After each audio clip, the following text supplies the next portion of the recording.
Olá, meus amigos, sejam bem-vindos a mais um programa Primeira Linha na TV.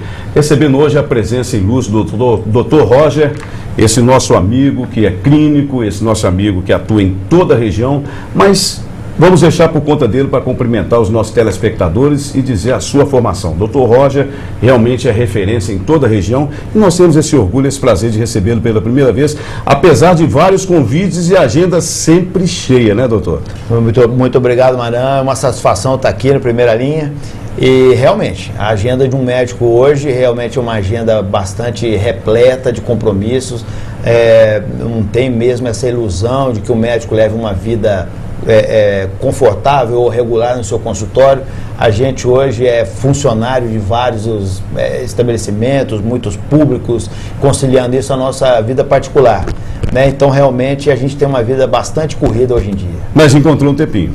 Com muito prazer e uma satisfação estar aqui, uma tarde muito agradável. A satisfação é nossa, doutor, te passando aqui desde já, te cumprimentando em nome da direção da TV Sete Lagoas, através do diretor Santiago, e cumprimentando também, passando para o senhor, para que o senhor leve mais uma edição do nosso jornal Primeira Linha, que, como o senhor é sabedor, circula em 17 cidades da nossa região. E mais ainda que esse ano completam 10 anos, que vai ser assunto aí para um próximo programa. Muito obrigado. Doutor Roger, para que o nosso telespectador que não te conhece possa saber da sua origem, eu gostaria de saber um pouco onde nasceu o Dr. Roger, quem são seus pais, seus irmãos, como é que foi o início da sua vida? Sim, Mara. Eu sou natural de Campo Belo, no sudoeste de Minas, uma bela cidade de aproximadamente 60 mil habitantes. E meus pais, graças a Deus, com muita saúde.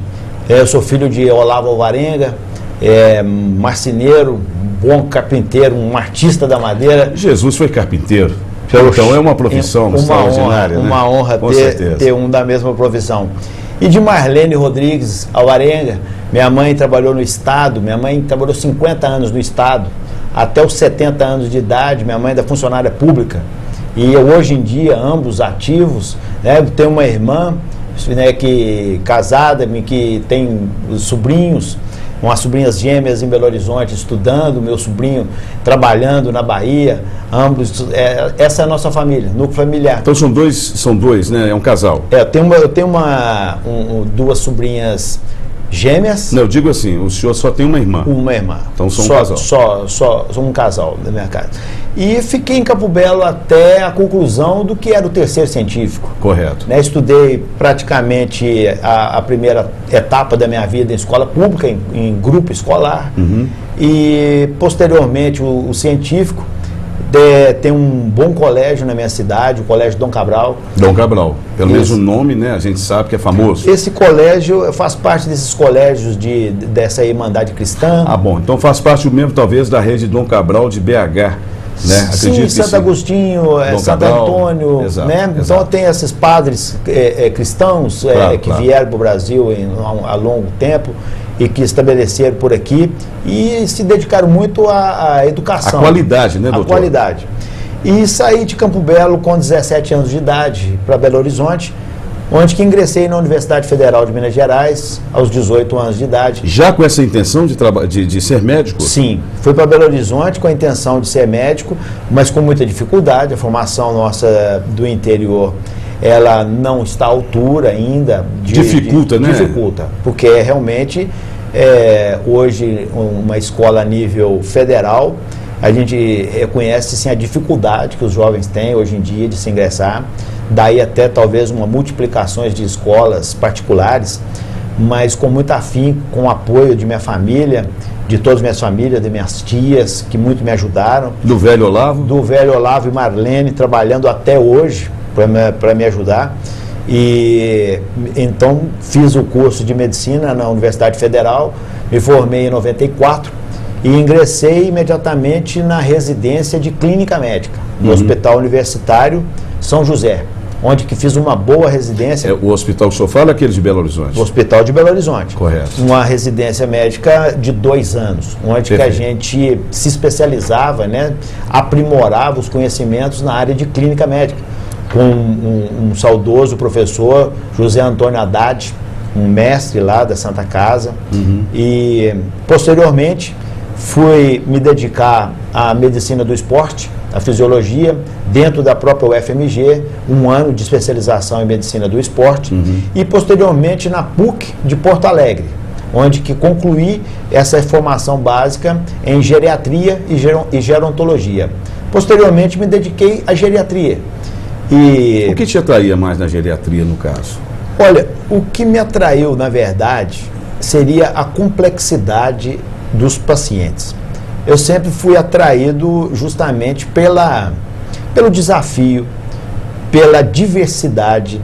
Eu entendo, não sei se para o bem ou para o mal, mas realmente cabe uma discussão a respeito, uma especialização um tanto quanto exagerada hoje assim do médico. O médico hoje ele é especialista de operar a mão esquerda.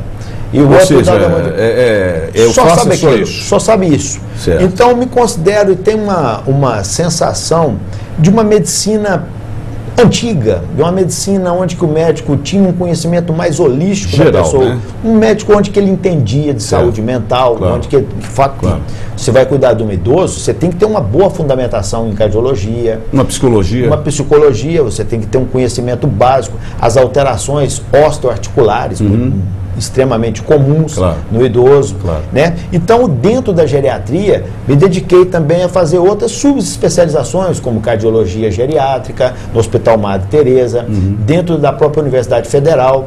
Eu fiz alguns cursos visando a saúde mental, de neuropsiquiatria, com um professor extremamente conceituado em todo o Brasil, Almir Tavares, um mestre da psicogeriatria. Então, me dediquei esses últimos 10 ou 14 anos totalmente à geriatria. E dentro de Sete Lagoas, a medicina esportiva, basicamente com futebol. Voluntário, tenho 9 campeonatos mineiros como voluntário. Qual time? Democrata e Minas Boca. Minas Boca? Minas Boca, sim. De um grande amigo de Sete Lagoano. E então, eu em Sete Lagoas tive várias atividades e algumas atividades voluntárias. Eu achei que, chegando nessa cidade que tão bem me acolheu, e até o dia de hoje, eu acho que, como, vamos dizer, um forasteiro, eu deveria prestar uma contrapartida, participando da comunidade, onde eu fiquei 5 anos, na Vila Vicentina também, não continuamente, mas... Mas o senhor é vicentino? Não. Era voluntário, mas auxilia, né, voluntário? Anteriormente, com mais frequência, desde a presidência de Dona Dalva, ia regularmente, semanalmente, prestando algum auxílio voluntário. Claro. Fui médico do CIA, aqui em Sete Lagoas, onde eu tive um contato muito especial, onde que faz a gente repensar muito a vida de menores, quais as condições que tiveram. Ajudo, de alguma forma, em associações filantrópicas dedicadas à recuperação do dependente químico, né, pessoas honradas. Um dos gravíssimos quadros, né, que a sociedade enfrenta nos dias de hoje, aliás. Sem dúvida nenhuma, um mal que assola a humanidade, é uma pandemia, a questão relacionada à droga, ao álcool, de uma maneira geral, e aos nossos jovens que frequentemente a gente vê por aí envolvido nesse mundo, nesse submundo. E eu acho que pela falta de até mesmo de oportunidades, né, oferecidas de uma maneira geral, políticas. Isso é um assunto extenso, delicado e extenso, né, doutor? Mas o senhor fala aí da sua especialização na área geriátrica e há pouco tempo, e o senhor fala ao mesmo tempo da juventude, né? Quer dizer, o senhor fala do jovem, o senhor fala do idoso. Há pouco tempo eu vi uma matéria dos Estados Unidos, eu não me lembro bem em qual cidade americana, ou qual estado, melhor dizendo, onde se aproveitou um espaço que acolhe idosos, juntamente com o espaço que se acolhe crianças.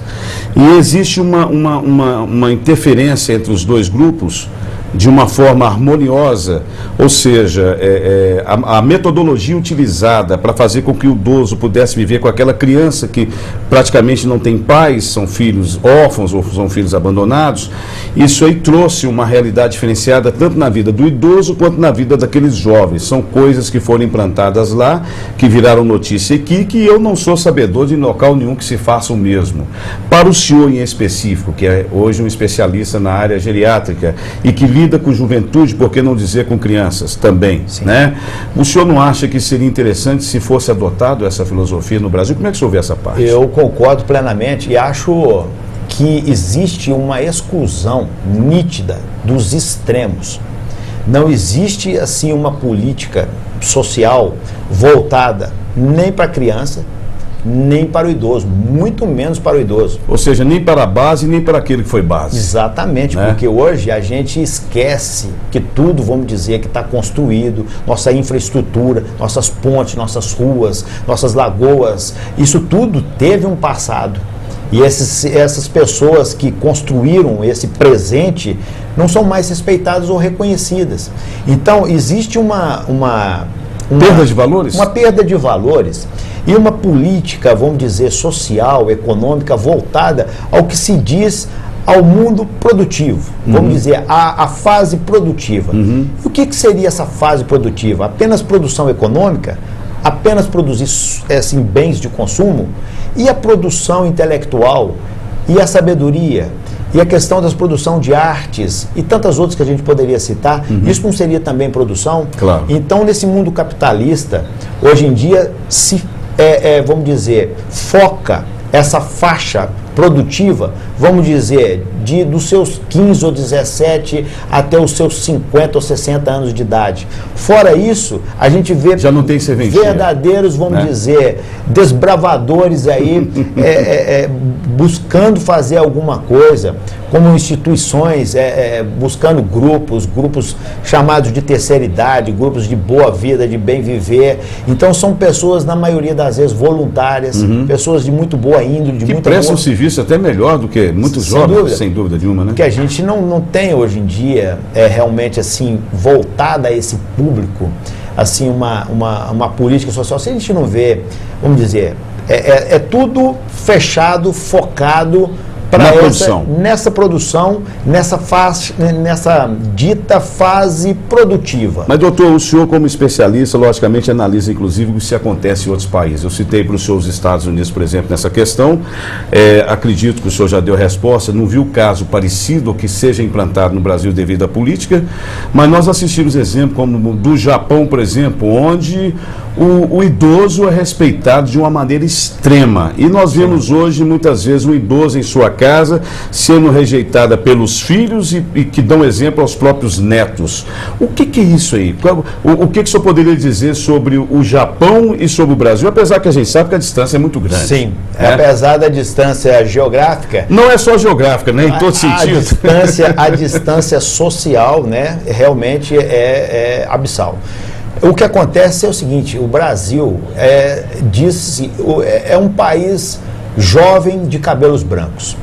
Houve o que chamado baby boom, um aumento da densidade, um aumento da população após a Segunda Guerra Mundial. Correto. Então, existe, vamos dizer, pessoal que nasceu nessa década de 50, década de 60, geralmente tem muitos irmãos. Correto. Então, provavelmente, temos muitos tios.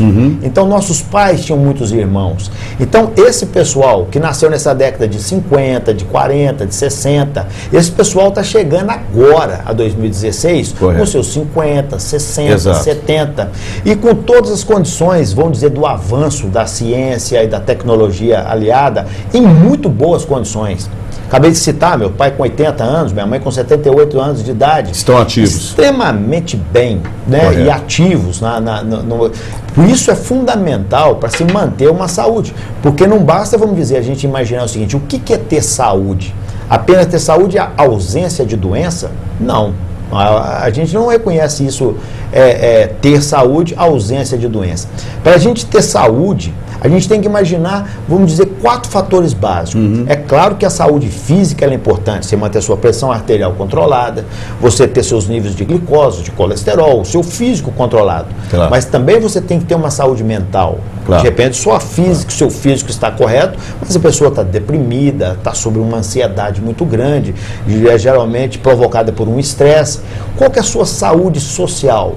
Adianta ter uma saúde física boa, mas se isolar da sociedade? O ser humano é um ser natural para se conviver em sociedade. Então, esse isolamento também não é uma pessoa Esse saudável. isolamento poderia ser diagnosticado como princípio de uma doença mental, por exemplo? Mas poderia ser o princípio, né, para começar, o start para algumas doenças, hoje muito comum do sistema nervoso, e completando essa base do que é ter saúde, uma saúde espiritual, indiferente do seu credo religioso, certo. Mas a pessoa que está em comunhão com si e com o universo. Certo. Então, a pessoa hoje... O acreditar em algo, alguma coisa, em algo, ser. Acreditar em algo, acreditar, certo. Vamos dizer, a pessoa ter uma espiritualidade, algo, vamos dizer, metafísico, algo não palpável. Correto. Então, hoje a gente tem que entender um ser saudável com essas faculdades plenas. Entendi. Então, hoje a gente tem que olhar a pessoa, eu que trabalho mais com idoso, vou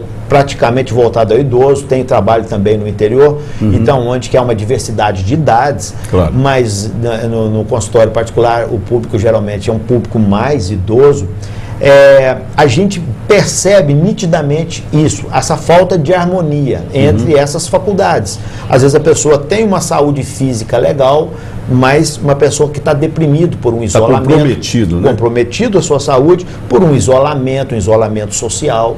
Então a falta de uma atividade física que leva, por exemplo, a problemas osteoarticulares, um agravamento de uma obesidade, que leva a um diabetes, as alterações dos níveis de gordura no sangue, com isso o comprometimento de órgãos vitais no organismo, como o cérebro, o coração, os rins.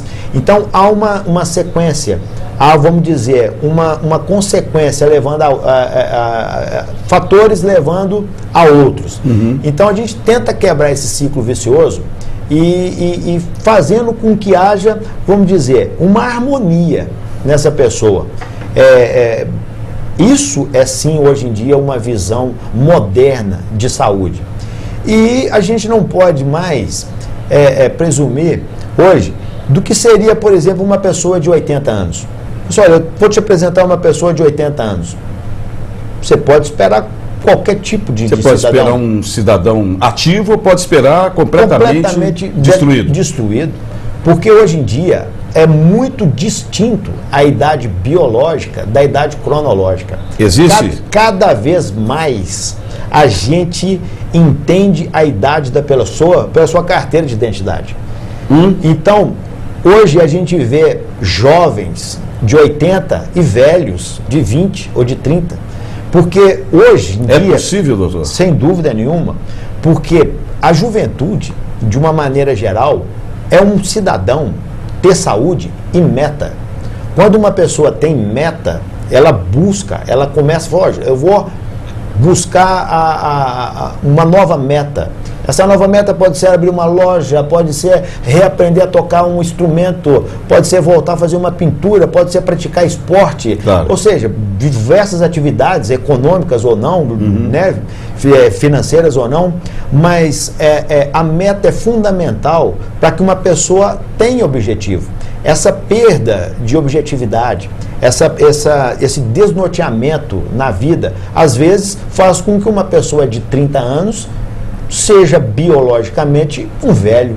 Mas por que o senhor acha que uma cultura tão diferenciada o Brasil não aprende com os exemplos que está em nossa frente, né? Porque se o senhor for calcular em termos de economia, o Japão destruído após a Segunda Guerra Mundial, hoje, terceira ou quinta economia do mundo, me parece, é uma ilha menor que o estado de Minas Gerais. Sim. Mas nunca deixou de prevalecer, e eles cresceram, pelo que a gente vê na história exatamente por isso, nunca deixou de prevalecer esse lado do valorizar o ser humano, especificamente os seus velhos. Por isso é que eu faço essa diferenciação. O que difere um jovem de hoje do Brasil, que ele não está fazendo, daquele do Japão, do que ele está fazendo? Eu acredito ainda uma fase de transição comparativamente à Europa, por exemplo, o Brasil com uma média de idade aí de 500 anos, né? Vamos dizer, de dito descobrimento, mas não descobrimento, mas de colonização europeia, claro. Né? Que já tinha, quer dizer, quem veio para cá já tinha um histórico. Claro que tinha, né? Tinha milhares aí, ou tal, não sei, milhões. Quem já estava aqui já vivia claro aqui. Que e quem veio como escravo vivia em algum lugar. Aqui já estava descoberto. Bem colocado. Aqui já estava muito bem descoberto e habitado e com muita paz. Mas vamos dizer, considerando essa civilização né, europeia, essa colonização, essa miscigenação racial, miscigenação, né? Claro. tão, vamos dizer, relativamente recente, em comparativo com cidades antigas, asiáticas, com milhares de anos, 5 mil anos, por exemplo. Né? Então, uma cidade da Europa hoje com 2 mil anos, uma cidade asiática com 2, 3 mil anos. Quer dizer, é só o tempo que ensina, doutor? Eu creio que o tempo não. Porque o senhor falou do tempo. Sem dúvida, mas qual a política voltada à educação, à formação realmente da nossa sociedade como um todo? Uhum. Isso eu realmente é questionável, porque não é um retorno, isso a gente envolve uma questão que não é o nosso tema e não queremos abordar, sim, mas a questão da atitude política em si, perante a essa mobilização.